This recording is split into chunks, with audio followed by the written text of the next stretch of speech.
Hello everyone. Welcome to SJ Talks. This is Adya, and today we have a very special guest with us today. She is a very inspiring, strong and a bold woman, and her journey has been an inspiration.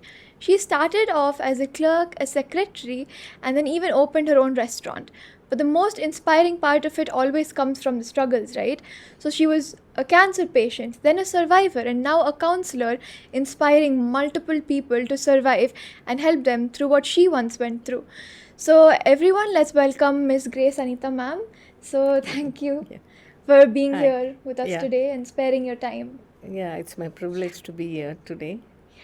So, I think the first question I want to ask you is when we're all young, we have different dreams and ambitions, Yeah. right? So, back then, what did your life look like, and how did you plan your life would turn out to be?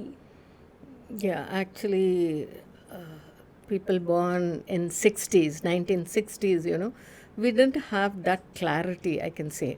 We just went on as how life led us. We went on because resources were limited. Parents could families were big, and parents had a big family and resources are limited, and they had to provide for everybody, and we really didn't have big dreams. But one dream what I had is I liked shuttle badminton, and I wanted to play uh, Okay. come to a good position in that. But fortunately for me, I came up to a state player. Beyond that, I couldn't go because of the game. Those days also, that game was very expensive. So my dad couldn't afford it, and I couldn't take it further. Okay. That is it. And my life journey is, people born in 60s, you can say, it's only take as things come and you go ahead and all that. And those days, a girl get married, when she gets married, it is only her family, and the career is something what she puts it behind. She has to take care of the family, the children. At one stage, okay, I thought, okay, my career and my children, I will go along with that. But at one point in time, what happened is my eldest son, I came to know that he was a child born with learning disability. Okay. And that was a big challenge for me, and I had to go to a psychiatrist, learn how to teach him. It was a challenge to bring him up to a good stage. I can only say with all the efforts what I put, and that was a big struggle for me. And to take him to a level where he can do something for himself in his life, and it was a big struggle. That day, those days, I just put everything aside and I concentrated only on my child, his future, his career, how I could teach him, and how I could. He wasn't able to understand anything in school. Back home, if I teach him in the way he can understand, was the only way. He used to come back to me expecting everything to be taught by me. So that is my struggle was like that going on. At every stage, there was a big hurdle which I had to cross, and I can say at the end of the day, I can say I have successfully crossed all my hurdles. It's pretty visible because you look so, happy right now. But, there's a question that I want to ask. Like you said, your elder had a learning disability, right? So it takes a lot because even like as parents, you're so concerned for your child. Yes. And you obviously want the best Yes, for them. yes. So whenever something goes wrong with their kids, they have a lot of mental toll on themselves also. Yes. And it takes a lot for them to come out of it, right? Yeah. So how did you deal with it? Like, did you have like emotional mental breakdowns? Yeah, And what was- yeah. See, knowledge was not so easily accessible. We had to buy books to learn. Now you just Google, you get all the information. You have everything. But to find out that my son had learning disability itself, I could do it. I couldn't do it on my own. The school came to know that he had learning disability. From there started off my journey, how to learn, how to teach him, and that took a real I had real tough times because I had to understand him. I had to go to a psychiatrist. I learned from a psychiatrist how to teach a child like this with learning disability, and I had to practice on my child. And today I know when I meet a child, say a child, when I look at the child, I know there is something wrong with the child. That level I have. Raised myself to when I bought some books, started learning about what is this learning disability, and so today I stand in a place where I can boldly say, when I talk to a child for some time, when I'm acquainted with a child for some few months, I would know the psychology of the child. That is what I went Yeah. through at this particular this thing Okay. period, and today I still practice that. When I look at a child, I know that something is wrong, and I don't hide it. That is one thing, because it doesn't happen nowadays in school. Everybody are busy. It doesn't happen. Nobody recognizes. And I'm so fortunate that the school where my son was studying in Bombay, they found out that he had a learning disability, and they called me and they said there is something wrong with their child. Find out. And they gave me a book and they asked me to read this. 80% of what is mentioned there, all those problems were there with my child, and that's how I could bring him. Today he stands on his own. He is married, settled. He's a software professional. I didn't think at at one point of time I thought, what can I do for his future? I was thinking like that. But today, because of all the efforts what I put, no doubt there was lots of support from him also. He also wanted to learn. He was very sincere learner, and he didn't have memory power. He just next day morning you get he look blank at you like what I have taught him previously. That's how things were. But still, all this is a battle. Life is a battle. Always you have to boldly. That is what I learned in all my ups and downs in my life in this journey is, when you think, okay, this problem has come, how you are going to solve it, you have to take a decision and go forward. Don't give up. That was my aim. I will not give up till I see my son successful. That is how I took him ahead in life. That's so beautiful. Yeah. And there is this other question, like you had to take a career break for Yeah. all of the ones that you were supposed to solve. So while you were taking a career break, because you were career oriented before, did it ever feel difficult, like just stopping your work? It was difficult managing the home, the kids, and the career and all that, because the need was there in the family. I had to work. The need was there. Financial need was there in the family. So me working was a must. So we planned things in such a way, and I don't know, those days things fell in place, whatever it is. But now people are, it's not so easy now to handle the kids, this generation kids and all that. It's not so easy. But those days, because children were not exposed to the screen and all that, and there was time for so many things. We could manage. That's it. And we had a systematic planned life which we went through those days. Okay. And another very interesting thing in your story is how you opened a restaurant in the year 2010, right? Yeah. So what exactly inspired you to open a restaurant? Because as you told me before, you were very inclined towards business and things like that. So what exactly, drove you to open a restaurant, and how was your journey in all of that? Because before you were, a secretary, a clerk, which is completely different from what you did there. So how was that shift, and how was your journey as being a restaurant owner? Yeah, I don't know, that inclination was always there in my life towards business. And 2010, when I gave up my job due to my bad health and all that, I decided I'm not going to sit back at home. By then, my children they finished their studies and they started their jobs and all that. So what do I do sitting back at home? I had a friend said, who also quit his job. So I said, okay, he was in the hotel industry, and so we said, okay, let's start something. And we started off, and that was a full-time job, more than a job it was. When it is you're putting your own money in it, and you really have to slog out. There is no compromise in that. You cannot compromise. You have to put all your 100% in it, and to see that your business goes forward. And it was a great experience. We started off from the scratch, and we really did well in our business. And 5 years I went along, and then I had to lease out my restaurant to somebody because of my presence at home with my family and my grandchild. So I had to give it up, and then I gave it up on lease to somebody else to run the business.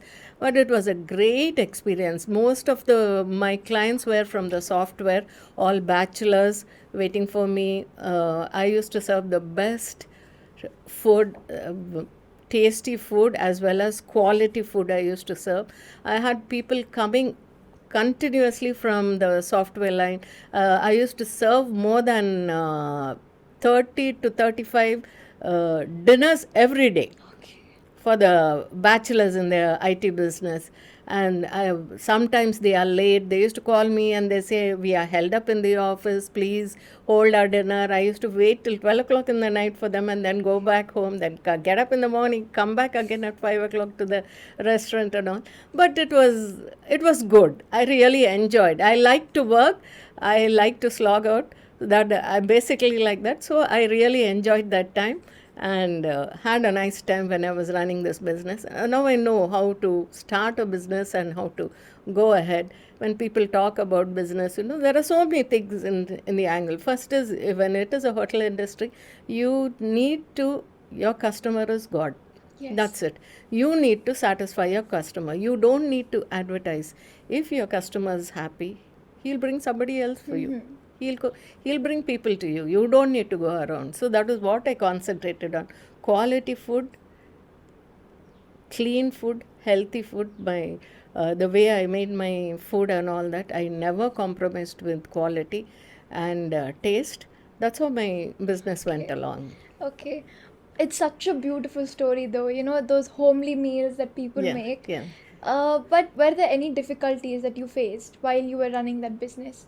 Yeah, in this business, at the drop of the hat, the staff, they don't have any committed this thing. We can't tie them up.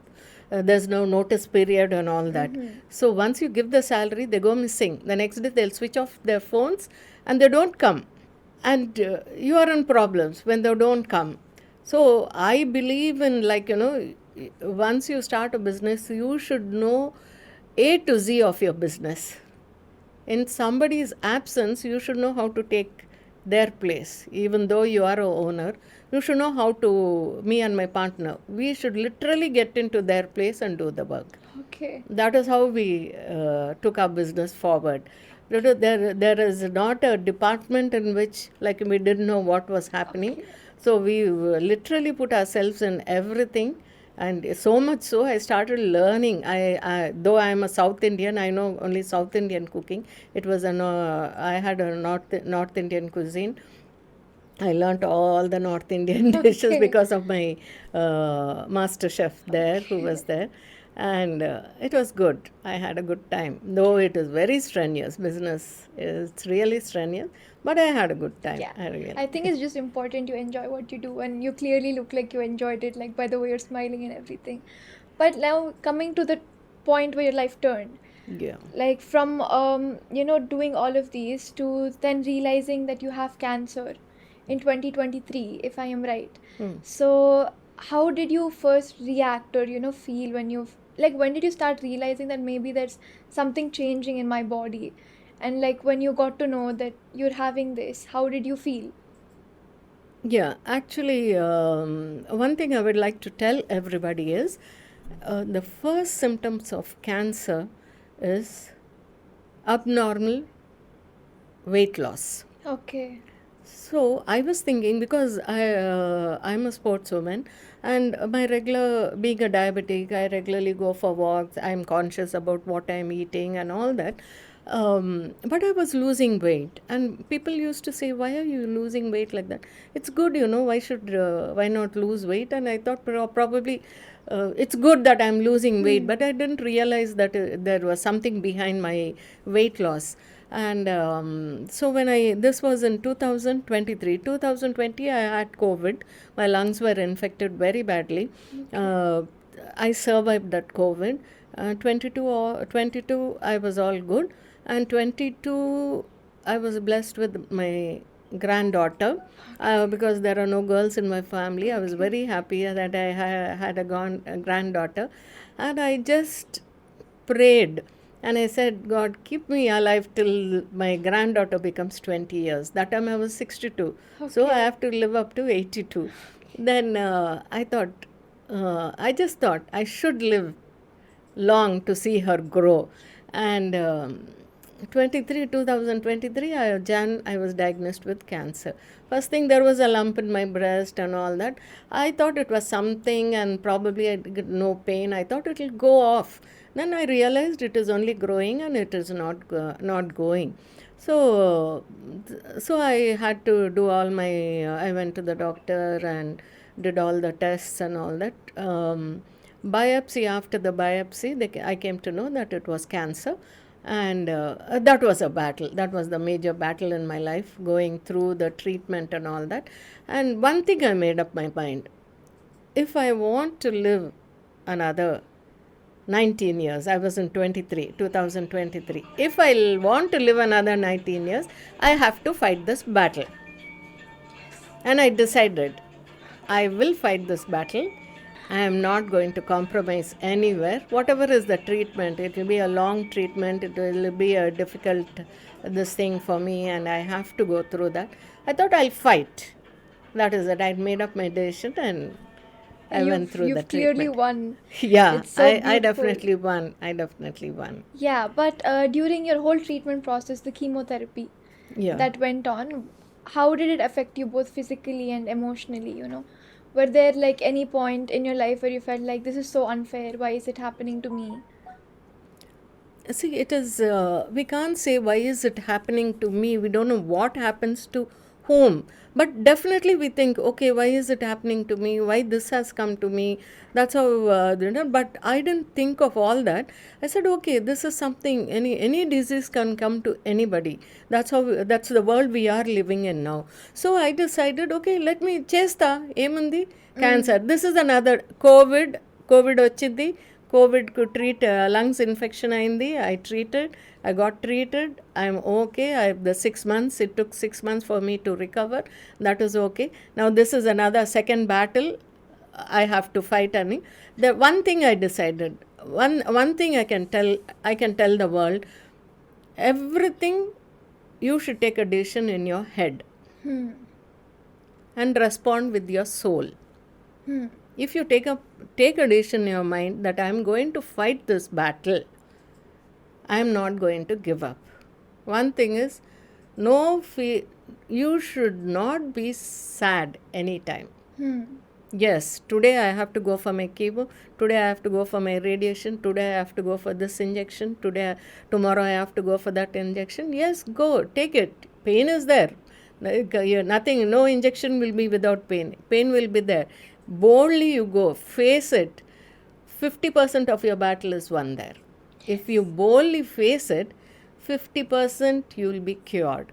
Only when you start feeling sad, when you go into depression, self-pity, and all that will put you down.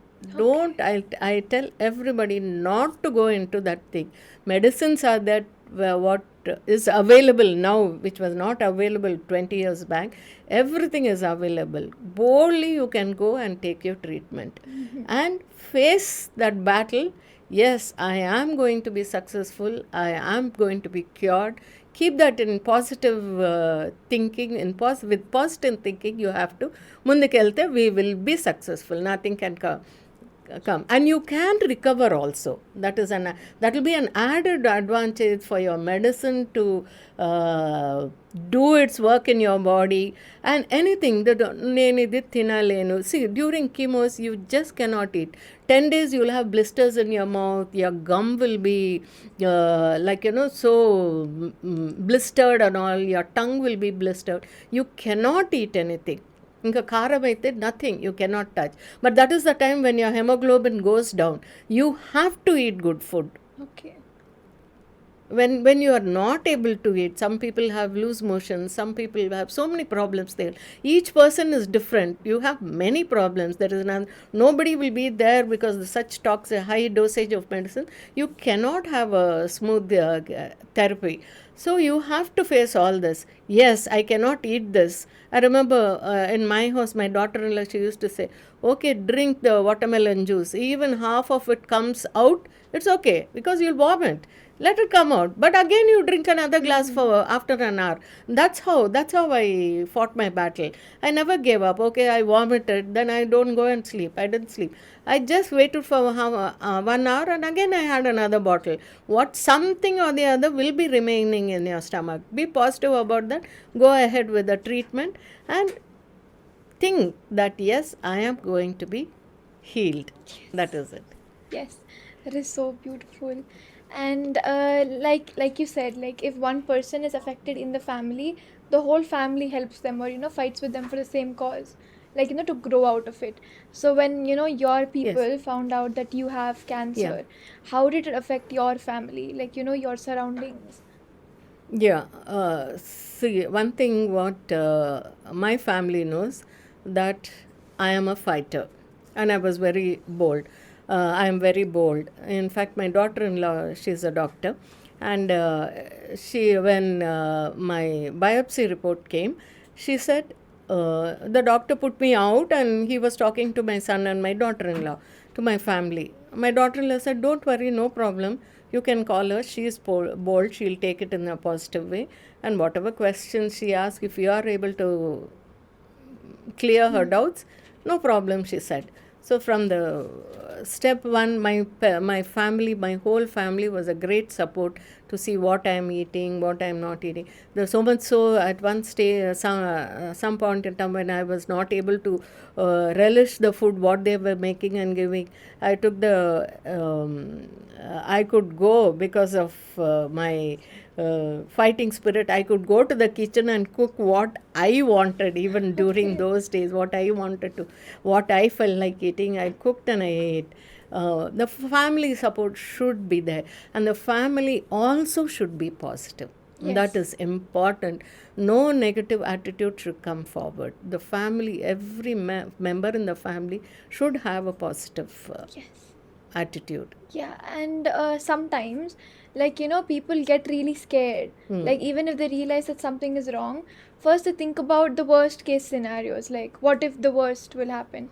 And sometimes they say, your words are your power, whatever you say will come to you. So what would you suggest to people, like suffering or surviving the same battles as you once did? What would you tell them, like this is what you're supposed to do? Nowadays breast cancer is it's become a kind of a common thing now. Even for young ladies, they are suffering with they are being diagnosed of breast cancer. It's becoming the percentage of breast cancer cases are more nowadays. And one thing, as a woman, we have to be happy. Breast cancer is external. If it is something internal, that doesn't come out till the third stage. You won't know anything about it, what is happening inside your body, till the third stage. At least breast cancer, because it is outside, you should feel that I am lucky it is only breast cancer. I am able to feel it. I am able to realize there is something growing. But when there is something happening inside your body, it will not come. Then the severity will be, the treatment, recovery and all will be very tough. It is somewhere third or fourth stages, So especially for women, I would like to say, if it is breast cancer, just take it in your strides. It's nothing. The surgery is done, the treatment is done. Initially, the first thing is we should be happy that it was just breast cancer, not something which was inside our body, and we couldn't diagnose it and all that. This is easy to diagnose. Self-diagnosing also will be there. How do you know that you're having it? Like you told, it's easy to diagnose, right? So what are the starting signs of someone having breast cancer? One is late weight loss, abnormal weight loss, that is. And then when I feel if somebody, okay, you are doing your exercise, you are having your diet, everybody are conscious about their food and their diet and all that, in spite of all that, if still you are losing abnormal weight, then definitely you have to go for a checkup. You have to see what is happening. Breast is something, a personal examination. Just touch it and feel it and see if there is any growth or anything. And nowadays they are prescribing mammography for, I think, I don't know whether it is for 35 plus age women or something like that. They are, because the corporate way you'll go for annual checkups, I think they are doing even that mammography and all that. And that is very important nowadays. That is also a must because of the cases, too many cases coming up. That is it. And from a patient, you became a survivor. How did you feel? Like, when did you know that you've defeated cancer? And how did you feel after it? Like, oh, I finally won. See, for them, the day one I was diagnosed, I said, I'm going to defeat it. Okay. Then after the treatment, I started eating the right food, being a diabetic, and it is no sugar, it is zero. And my doctors advised me keep my sugar levels under control. I'm making all the efforts in my diet to keep my sugar levels under control, and regular checkups are important, and a positive mind is always. When you said battle is done, it is done. You should not open the door again, have a doubt. Yes. But taking care of yourself, regular checkup and all that has to be there. Okay. That is needed. Okay. Yeah, and now you're a counselor, right? Yes. Like, who helps women fight with the same thing that you fought Yes. with before. What is something that you see that all of them come with? Like, what are, like, few people come in really sad, few people come in really depressed. So what is something that, you as a counselor have observed looking at your patients? This is basically depression. Cancer, when somebody says cancer, people have a feeling that it's a terminal disease. It's no more a terminal disease. And early stage, yes, it can be cured, and you can, you can be totally cured.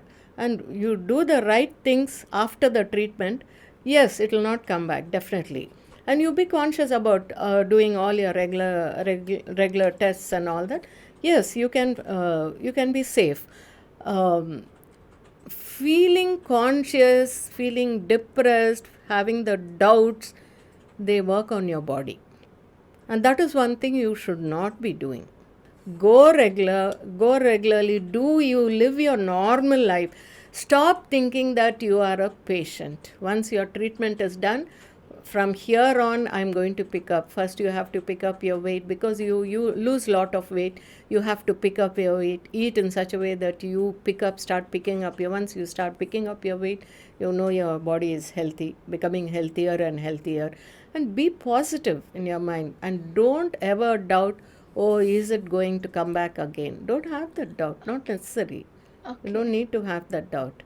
And I always tell because young ladies nowadays being diagnosed with breast cancer, it is simple. Go treated and eat the good food, what you have to eat, and just give up on all those, especially the white flour food and all that. There are so many healthy things. What everybody, you all have information on your phones and on your laptops, what best food, what you can eat.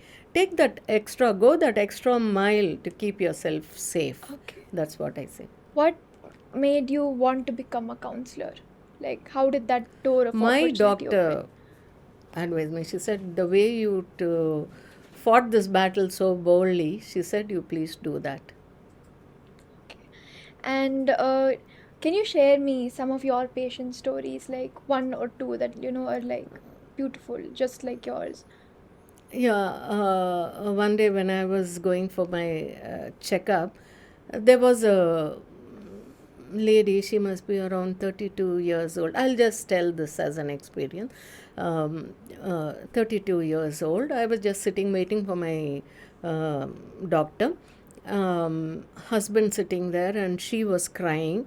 Um, and then she got up and she went somewhere. I asked her husband, "Oh, why is she crying?" "She's depressed. She's in depression." I said, "What happened? Treatment is done?" "Yeah, treatment is done. She's all good, but I don't know what she got into depression." Then immediately after she came back, I said, "Why are you depressed? You finished your treatment, you're normal, your hair is grown, you're all normal. Why depression now? Why you want to bring back the disease again into you, putting yourself into depression?" She said, "No, I don't know. I feel depressed." I said, "Why should you feel depressed? Go back, do your job, go, you're working." She said, "Yes."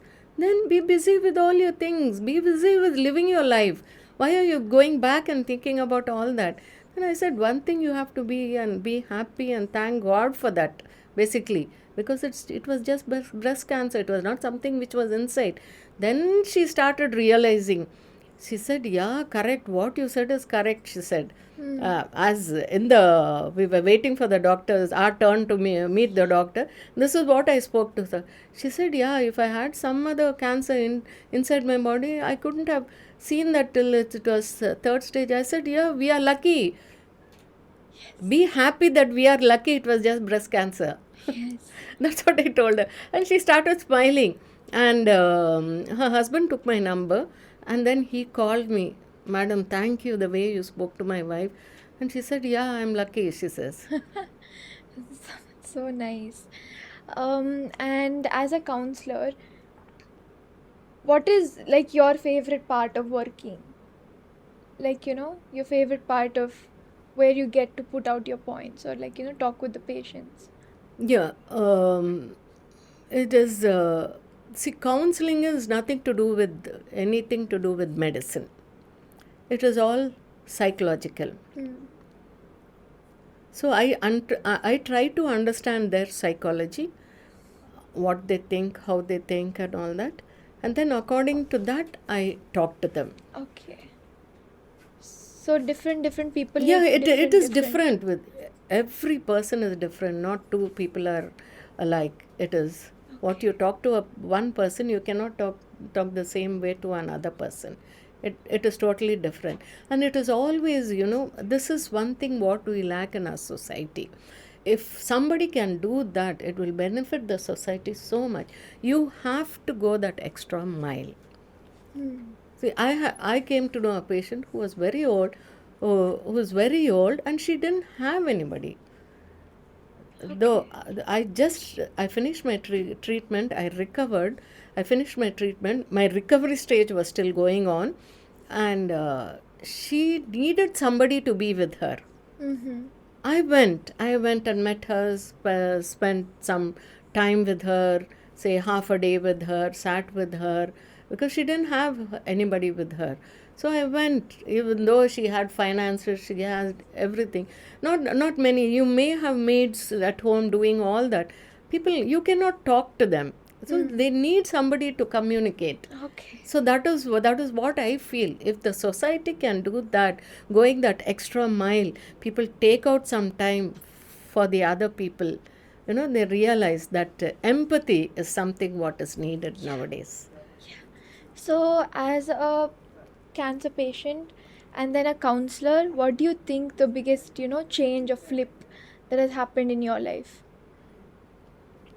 It is, I can say, it is opening my mind to a broader picture of realizing what is happening around in the world, how people are suffering. Okay. That is it. And this is something, everyday battle, we won't know what is happening. See, today we may have one kind of a picture, but tomorrow it may change. I cannot definitely say this is it. That is one thing. Is one thing what I'm realizing is more people, their emotions are always involved when it is disease. That is one thing which they have to keep it away. Emotions have to be just kept away. Yes, I agree. And for my final question, Yeah. how has your perspective on life changed? Hmm. Like, when you were young to now, after, your whole journey and everything that you've been through, what is that one perspective of your life that has changed? See, though I'm financially not very sound and I depend on my children and all that, and but one aim I have now, Okay. what I couldn't do during my this thing, what one goal I had which I couldn't achieve. I wanted to become a national badminton player. Okay. Now my granddaughter is 4 years. I want to make her a badminton player. That is what I am working towards it, and I'm already planning how to train her. And to train her, I have to keep myself fit. Yes. Initial training will be from me. So to train her, I have to keep myself fit. So I'm keeping myself fit. I'm doing my exercises, keeping myself fit. My aim and goal, I'm 65 now. At this stage, now once she's 6 years, I want to start off Okay. training her to become a badminton player. What I couldn't achieve, I want to see that achievement in my granddaughter. She will certainly achieve it. Certainly.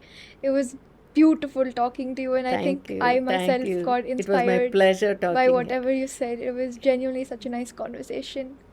Thank you. Genuinely, thank you. Thank you. Thank you. So that's it for today's podcast, guys. And if you want to see such more content coming out, please follow, like, and subscribe to SJ Talks. Thank you.